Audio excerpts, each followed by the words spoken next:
बिस्मिल्लाहिर्रहमानिर्रहीम, अस्सलामुअलैकुम and welcome back to kitchen counter. उम्मीद है आप सब ठीक ठाक होंगे, खैरियत से होंगे। रमज़ान की आमद है और बहुत से काम हम कर चुके हैं, तैयारियां वगैरह, और कुछ रहती हैं जिसमें मसालों का एक काम रहता है अभी मेरा करने वाला।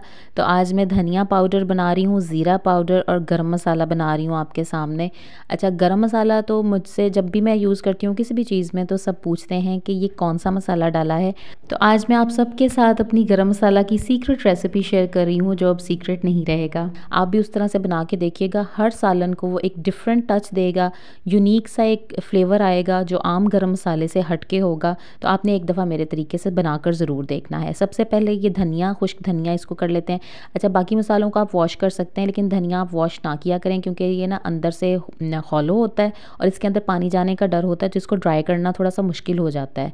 बाकी सारा मसाला मैं वॉश कर लिया करती हूँ और इसको मैं इसी तरह से साफ़ करती हूँ, लेकिन सफाई सुथराई का काम इसका सबसे ज़्यादा मुश्किल होता है। अगर एक भी दाना इसमें लगा हुआ चला गया तो फिर हमारा जो धनिया पाउडर है वो जल्दी ख़राब हो जाएगा। अक्सर लोगों की यही शिकायत होती है कि धनिया पाउडर बहुत जल्दी लग जाता है, इसमें जला जला चला जाता है। उसकी रीज़न यही होती है कि ये ऊपर से देखने में कई दफ़ा साफ़ होता है और कहीं अंदर कोई एक दो दाने उसमें कीड़े वाले चले जाते हैं और फिर वो जल्दी से पाउडर जो है हमारा ख़राब हो जाता है। इसी तरह से ज़ीरे को भी अच्छी तरह से साफ़ कर लेंगे। ज़ीरे को आप वॉश भी कर सकते हैं, पानी में डालें, अच्छी तरह से मल कर धो लें और फिर किसी कपड़े पर फैलाकर पंखे के नीचे रख दें या वैसे ही थोड़ी देर पड़ा रहने दें तो बड़ी अच्छी तरह से ये आराम से ड्राई हो जाता है। वॉश ना करना चाहें तो इस तरह से किसी खुली प्रात में या किसी खुले बर्तन में डालकर इस तरह से छांट लें तो भी इसकी जो मिट्टी या कोई बारीक बारीक ज़र्रात होते हैं तो ये साइड पर आ जाते हैं। देखें, खुद ब खुद ही ये नीचे भी गिर गए हैं। तो इस तरह से आप इसे साफ़ कर सकते हैं। तो इस तरह से मैंने इसको साफ़ करने के बाद, छांटने के बाद एक बार कपड़े पर डालकर मसल लिया था। अब इसे हम पैन में डाल के थोड़ा सा ड्राई रोस्ट कर लेंगे, जिसका मकसद इसमें मौजूद मॉइस्चर को ख़त्म करना भी है और इसके फ्लेवर को इन्हांस करना भी है। भुना हुआ ज़ीरा बहुत ही अलग सा फ्लेवर देता है। लगातार चम्मच को हिलाते हुए हम इसे ड्राई रोस्ट करेंगे ताकि ये जले नहीं और हमें प्यारा सा ब्राउन सा, डार्क ब्राउन सा कलर इसका मिल जाए। और बहुत ही प्यारी खुशबू पूरे किचन में आ रही थी। ये देखें, ये डन है। बस इसको अब निकाल लेंगे, ठंडा होने के लिए छोड़ेंगे। इसको ठंडा करना भी उतना ही ज़रूरी है जितना इसे ड्राई रोस्ट करना है, क्योंकि अगर ठंडा ना हुआ और हमने ऐसे ही इसको ग्राइंड करके बर्तन में डाल दिया तो इसमें से फिर हीट उठेगी और हीट जो है वो मॉइस्चर पैदा करेगी और हमारी चीज़ जो है वो, चाहे धनिया है चाहे ज़ीरा, वो फिर ख़राब होने का डर होगा। ज़ीरे को हमने निकाल कर पैन में डाल दिया है। अब धनिया, इसको भी हम सेम वही काम करेंगे, हल्की आँच पर इसको भी ड्राई रोस्ट करेंगे और लगातार चम्मच हिलाते जाएंगे। और साथ साथ मैं उन सभी लोगों को बहुत ज़्यादा थैंक्स बोलूँगी जिन्होंने कमेंट्स किए, जिनके बहुत प्यारे प्यारे कमेंट्स आए हैं मेरे पास। उन्होंने वीडियोस को वॉच किया, लाइक किया। Thank you so much, time निकाल कर मुझे कमेंट्स करने के लिए। अल्लाह पाक आपकी तमाम नेक ख्वाहिशात पूरी फरमाए और आपकी ज़िंदगियों में ढेरों ढेर कामयाबियाँ अता फरमाए। आमीन सुम्मा आमीन।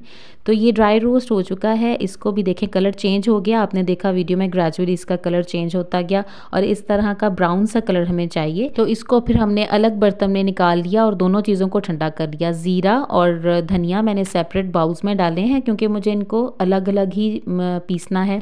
अगर आप चाहें तो इन दोनों को इकट्ठा पीस लें। मुझे सेपरेट चाहिए था क्योंकि कुछ चीज़ों में सिर्फ धनिया यूज़ होता है, इसलिए मैं दोनों को सेपरेट रखा है। और गरम मसाले में ये दोनों चीज़ें जाएंगी और इसके अलावा बाकी चीज़ें मैंने निकाली हैं, जिसमें दालचीनी, जायफल, बादियान के फूल, लौंग, बड़ी इलायची, काली मिर्च और छोटी सब्ज़ इलायची शामिल है। और आपने जितना गर्म मसाला बनाना है ना, उसके हिसाब से आप चीज़ों को कम ज़्यादा कर सकते हैं। अभी इनको ड्राई रोस्ट करेंगे और फिर इसमें कौन सी चीज़ें और ऐड करनी है वो दिखाती हूँ आपको। इनको पैन में डाला और बस हल्का सा ही हम इन्हें 1-2 मिनट के लिए पैन में हिलाएंगे और ये रोस्ट हो जाएंगे। इनको बर्तन में निकाल के ठंडा कर लेंगे। अब हमने इसमें ज़ीरा भी डालना है और धनिया भी।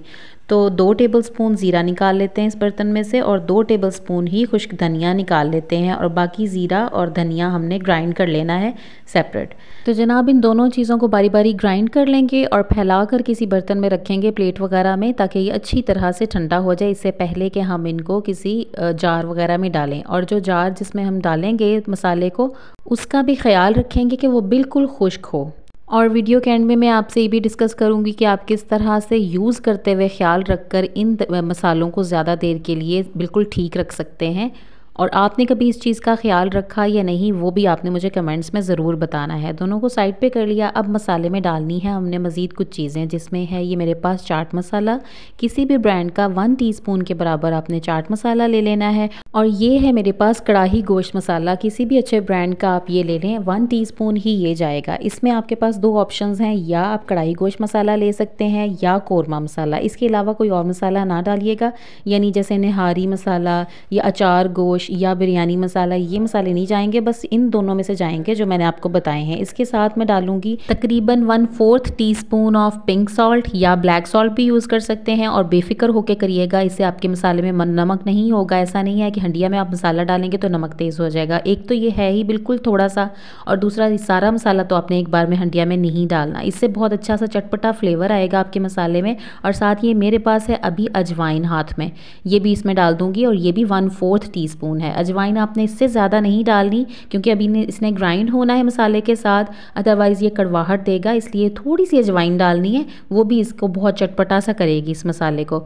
तो बारी बारी फिर डालकर इस ग्राइंडर में इस सारे मसाले को पीस लेते हैं। और ये जो सारी चीज़ें हैं ना, ये भी ग्राइंडर में साथ ही जाएंगी। तो बस अब इनको फटाफट से पीस लेते हैं। और देखें अल्हम्दुलिल्लाह ये भी तैयार हो गया, तीनों चीज़ें तैयार हैं। इसको भी निकाल लेते हैं प्लेट में, और बिल्कुल ठंडा करने के बाद हम इनको जार्स में डाल लेंगे और लेबल कर लेंगे ताकि हमें आसानी रहे। अच्छा, जो डिब्बे वाला धनिया पाउडर होता है ना, उसकी ये खुशबू नहीं होती जो हम इस तरह से तैयार करते हैं घर में। जाहिर है इसमें मिलावट कोई नहीं होती, हमने खुद साबुत लेकर इसको पीसा, इस जैसी बात नहीं होती उसमें। अच्छा, अब वो चीज़ डिस्कस कर लेते हैं जिसकी वजह से ये मसाले हमारे जल्दी ख़राब होने का डर होता है।